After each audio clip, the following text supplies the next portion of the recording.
All in Doomguard are in attendance at the royal funeral of Sheriff Agamotto. The sheriff is being honored and remembered as a true servant of the realm. The surviving Thor from Earth 616 blends in amongst the other Thors and whispers to the young Thor next to them. What the hell is going on here? Shh, we'll speak later. Susan Storm and her children are present too. Franklin is asked to lay a wreath around the memorial statue of Sheriff Agamotto. Franklin obliges and flies up to the head of the statue. I'm sorry you died, Mr. Strange. I liked you a lot. When we find out who did this, I'm gonna mash them into little pieces. It's clear that the others are unaware of the fact that Victor is to blame for Stephen's death.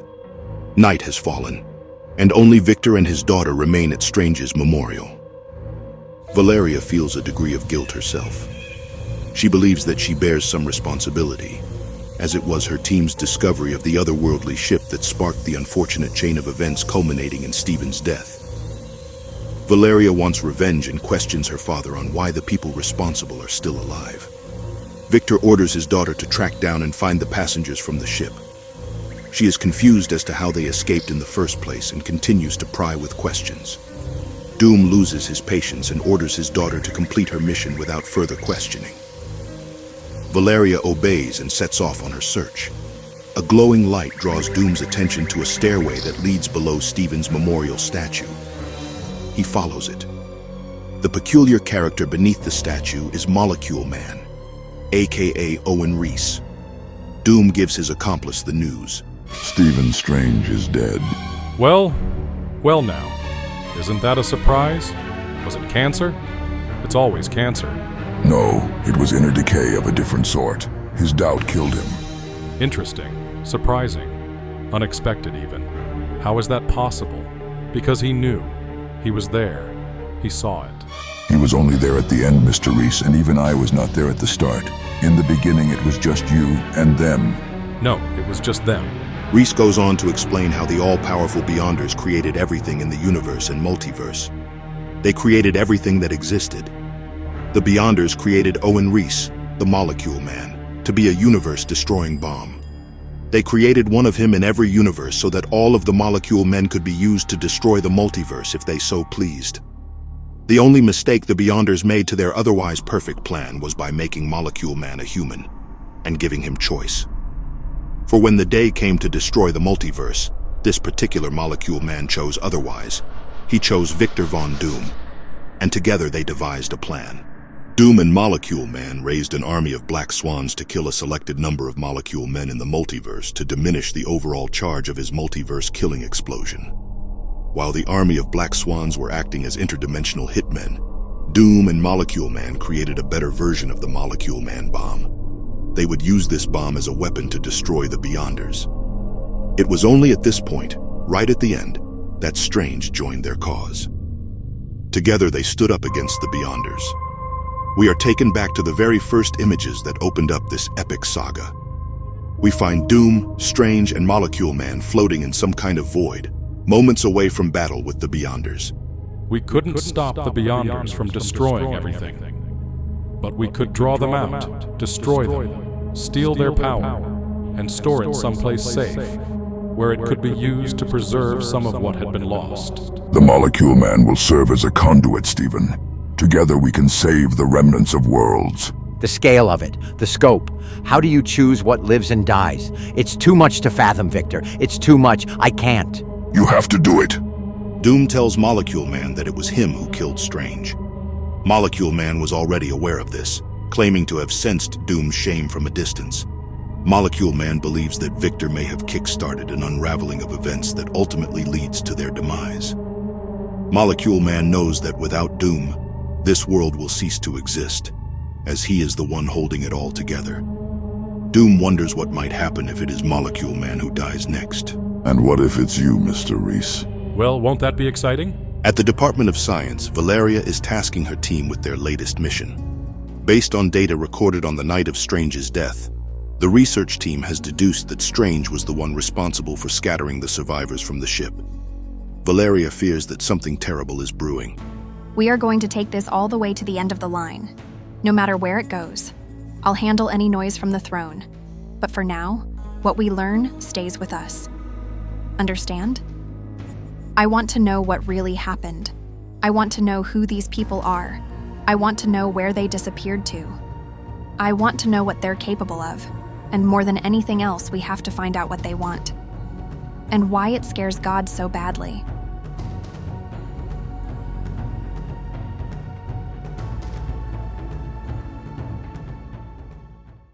At Castle Doom, Valeria presents her findings to her father. She tells her father that the news is not good. Doom's rule is growing increasingly unstable. My world is in disarray, Valeria. Recent disorder has escalated into open rebellion in several kingdoms. In that chaos, my Thors grow weary, and ill wind portends even worse to come. Nevertheless, I would have the truth from you, daughter. Valeria tells Doom that her research team has not been able to lock down the location of the remaining survivors. However, one of the barons stumbled across 2 of the survivors and beat them half to death. The Black Swan tells Doom that these 2 survivors are Corvus Glaive and Proxima Midnight, members of the Black Order and servants of the tyrant Thanos. Valeria was able to get into their minds with what little life they had left.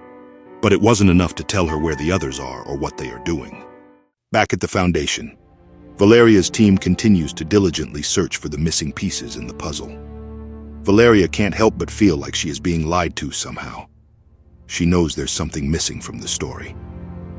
Alex tells Valeria that they may have found the source of her father's power and shows her a collection of drones that they retrieved. No one knows where the drones come from, but based on the geographical positioning of where the drones were found, they can tell that they are being used to map the area. They're looking for something. At a secret location on Battleworld, the Maker and Reed Richards have formed an unlikely partnership to take on Doom. They are the ones behind the reconnaissance drones. The Maker believes that their only path of action should be to destroy Doom but exploiting a weakness. Reed is hesitant and doesn't believe this to be the best plan. Reed is concerned with what might happen to everything else if Doom should be destroyed. Reed believes there is another way. Our problem, as I see it, is determining how Victor came to possess such power. And how are we going to do that? Oh, a plan exists. Meanwhile at Castle Doom, Peter and Miles are investigating some data captured on Reed's drones. The drones have traced a power signature to the base of Strange's statue. They move in for a closer look. They are not alone. Valeria has spotted them. It could be buried underneath. Actually, there's a trapdoor. I found it earlier. You're looking for the source too, aren't you? Holy evil plans. The rumors are true. Is that really you, Val? Am I supposed to know you? It's me, Spider-Man Peter. How did you know we were looking for the thing? Because I was too. I had my people working on finding the source, but I'm sorry, I don't know you. Valeria snatches a device out of Peter's hand. Obviously built by the same person who made the drones. Might as well have signed their name to it. This is embarrassing. Who built this? Reed Richards. Never heard of him. Doesn't matter. Tell him I said this is shoddy work and he should get his act together, okay? Sure. So are you coming inside with us? Valeria says she won't be going beneath the statue with them. She is upset by the fact that she's starting to realize that her supposed father, Victor, is not who he makes himself out to be. She questions Peter and Miles some more before they make their descent. She asks if they came here on a ship like the one her team found, and if any of them are responsible for Strange's death. Peter tells Valeria that they came from a similar life raft, and that none of them had anything to do with Strange's death. Spider-Man and Miles enter into the trapdoor and are consumed by the Molecule Man's radiant light. Peter knows the Molecule Man and notices him straight away. Miles has a hamburger in his pocket and he gives it to the hungry Molecule Man who devours it. Peter tells the Molecule Man that they're on a mission to locate the source of Doom's power. Molecule Man responds eerily. Oh yes, you're looking at him. We see Doom meeting with all of his barons over the pressing matter of an uprising in the kingdoms. An individual by the name of the Prophet has been building a rebellion and his army grows by the day. Doom says that he will not be sending his Thors to fight this battle, and that he would rather have the barons tend to this rebellion themselves. In Bar Sinister, we see that Captain Marvel sits in the company of Baron Sinister. She has just witnessed the meeting of the barons, and she beats Baron Sinister into submission until he suggests a plan that she likes. Let's be naughty. Now you're talking! Black Panther and Namor have found the hidden Isle of Agamotto. It has been a treacherous journey to reach Strange's secret base of operations across the world sea. Black Panther uses Strange's necklace as a key to open the doors. A projection of Strange himself greets his guests and provides them with a riddle that they must answer in order to prove their alliance with Strange. Black Panther passes the test. The projection provides Black Panther and Namor with two of Doctor Strange's most prized possessions. The first is a device called the Siege Courageous, which is a gateway of second chances. The second item, the real showstopper, is a fully equipped Infinity Gauntlet, the only weapon on the planet capable of smiting God. In the S.H.I.E.L.D. detention level, Thanos sits in prison consulting with a giant Ben Grimm. Ben tells Thanos that Doom required him to act as a sort of shield for the world, to keep the nightmares out. Because of Ben's sacrifice, the world gets to experience peace. Thanos tells Ben the truth. I'm telling you that your God put you here to keep you out of the way, because he fears you, just as he feared the torch and cast him out as well. You see, I know a secret. I know who you really are, Ben Grimm. You are a warrior, a hero. And where I am from, you are the closest friend of Doom's greatest enemy. You have shamed him time and time over. Thanos educates Ben on the constructed nature of Battleworld and tells him that Doom is at the center of it all. Ben breaks free from the confines of the detention center, displaying the magnitude of his size. He is as large as a mountain.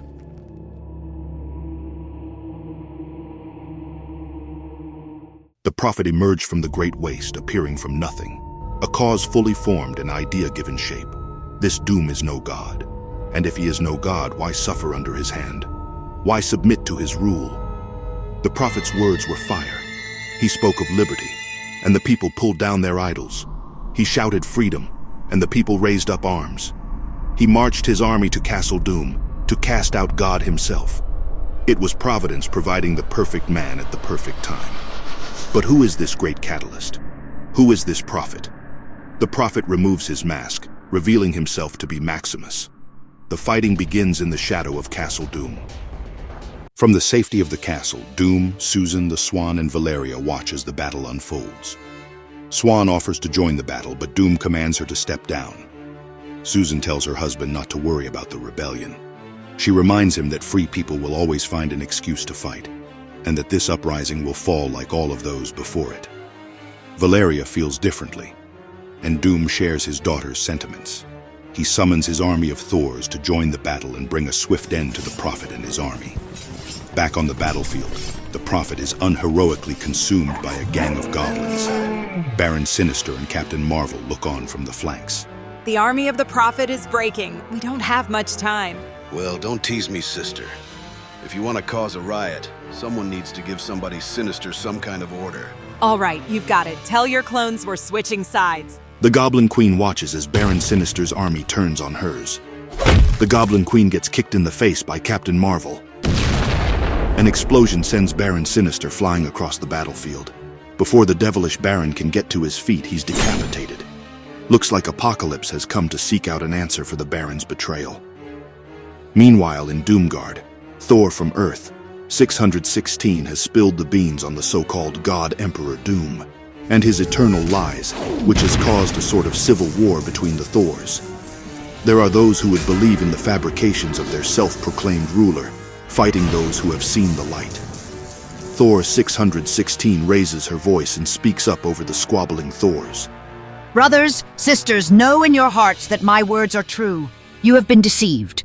God Doom is not great, he is not even good. So who will come with me and do battle? Thor's words have stirred hearts as we see the entire Thor army descending from the castle, soaring into battle. Doom watches on from on high, knowing that he has been betrayed once more. The army of Thors was not the final twist to this battle's tale. A giant warship starts blocking out the sun above the battlefield. The Maestro has arrived, and he calls his army into action. Soon, the sky is filled with Hulks, plummeting towards the battlefield with one thought in mind. Meanwhile, back at Project 42 with Reed and the Maker. Witness Richards, a sweet symphony, orchestrated by me to perfection. Maximus and his army have engaged the forces of Doom. With one hand we distract them, while with the other, Reed interrupts the Maker's self-gratifying speech. We slip a small team, us, past them to steal the most valuable things that's left of the multiverse. Are you sure you can pilot us in there undetected, Star-Lord? Absolutely, probably. There's a decent chance. Then all we need is for the battle to last long enough to obscure our arrival and departure. Call me a pessimist, but I don't think the frothy mob of Maximus is going to take us the distance. Time for revelations, Reed. Unleash those secret plans of yours. Actually, they're not my plans at all. Can you hear me, T'Challa? Reed radios to T'Challa, who is perched on a bank in anticipation. Reed tells T'Challa that it's time and asks if he's ready. T'Challa tells Reed that he was waiting for the very last moment, because once this next stage of the plan is set in motion, there's no turning back. At the shield, T'Challa and Namor have set up the Siege Courageous Gateway on the perimeter of the kingdom's wall. Namor is not fully aware of what Black Panther is up to, but he's just in it for the ride. T'Challa uses some explosives to blow a hole in the wall, and the zombie hordes come marching forward. T'Challa calls out to them to heed his word. Listen to me. It is said that one who travels through a siege courageous is granted a new life, a second chance, an opportunity to be something better, something more. Come with me and we will travel through it to the greatest battle any world has ever seen. Together we will face a false god and strike him down. Do you know what they call what is waiting for you on the other side? Glory and honor. The zombies don't appear to have caught on to Black Panther's motivational speech until Namor impales one of them with his trident. Quickly after, the horde are chanting in unison, "Glory and honor!"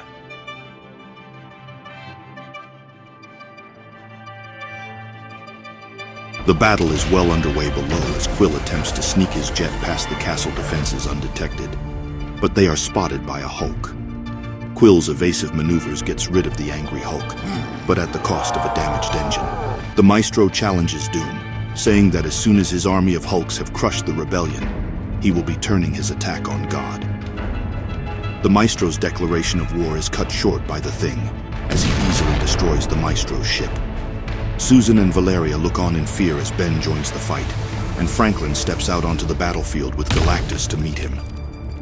Quill has crashed his ship into the castle wall.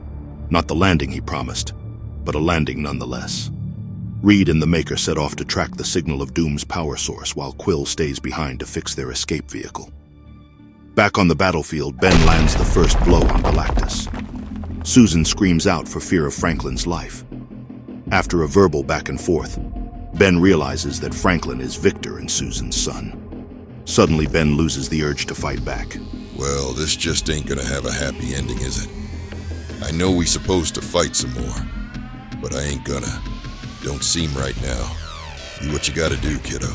Franklin uses Galactus to blast Ben to nothing more than a pile of boulders. Susan watches in horror.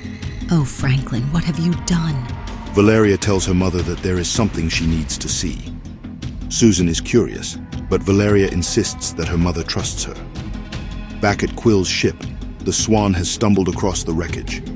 It doesn't take long for the Swan to have Quill on his back, but lucky for Quill, he has a little friend with him.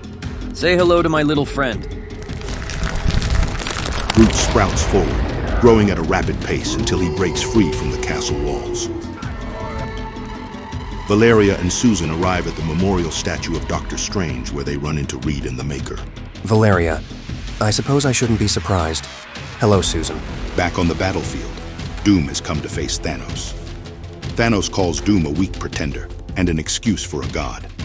Doom wastes no time turning Thanos' flesh to dust, leaving only his skeleton behind. In front of Doom, the Siege Courageous begins to emit a golden light. T'Challa leads the zombie horde out of the gateway while wielding the Infinity Gauntlet. Your reign is over, and it ends with us.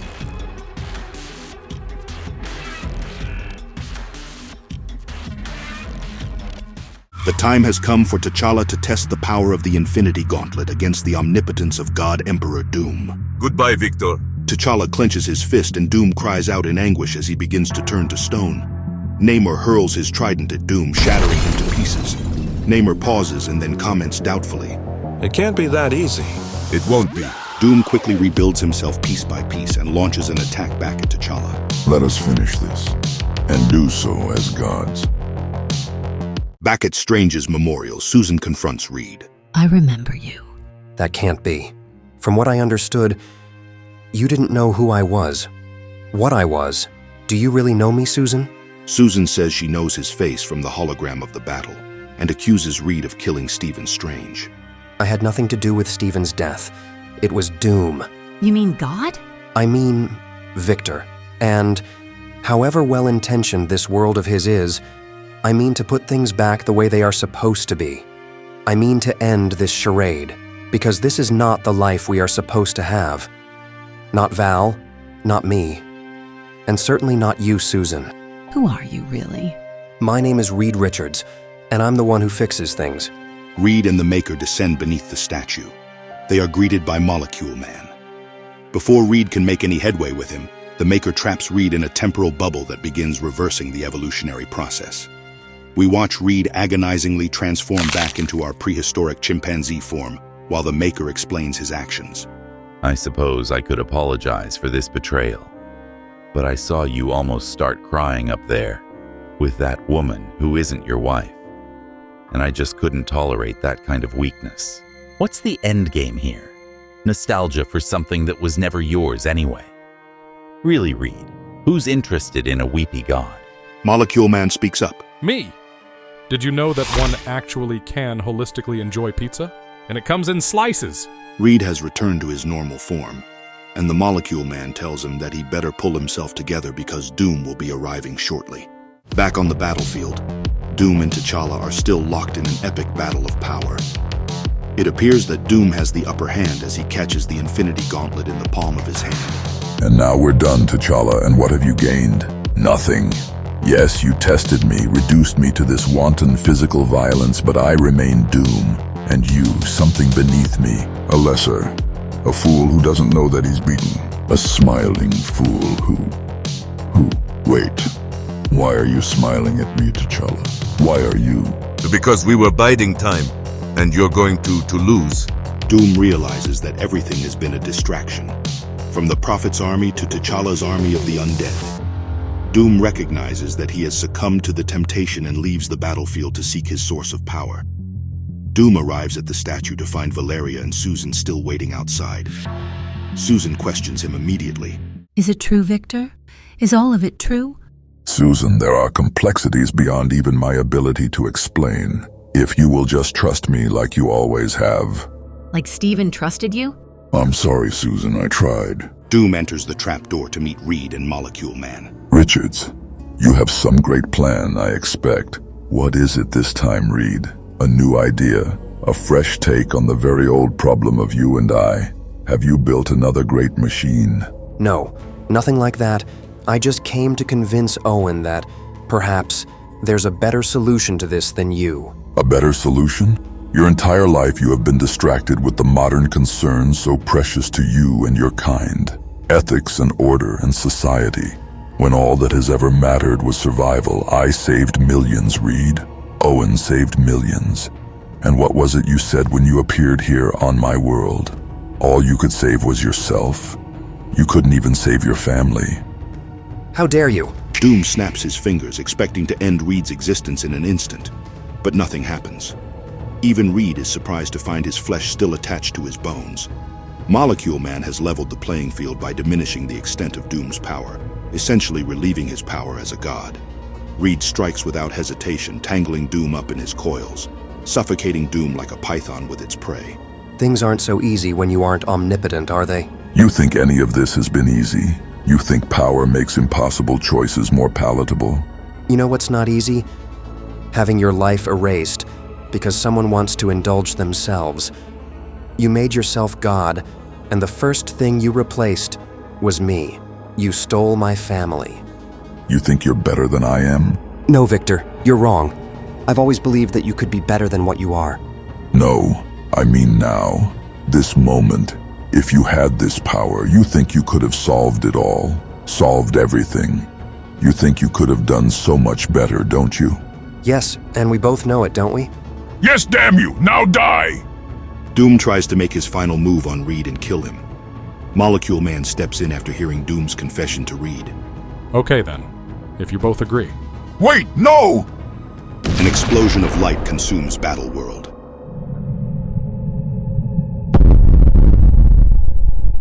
Eight months later, the Marvel Universe, the Prime Earth. We see Molecule Man returning Peter Parker and Miles Morales back to New York City as if nothing ever happened. Somewhere in the cosmos, Susan asks Valeria. Explain it to me again.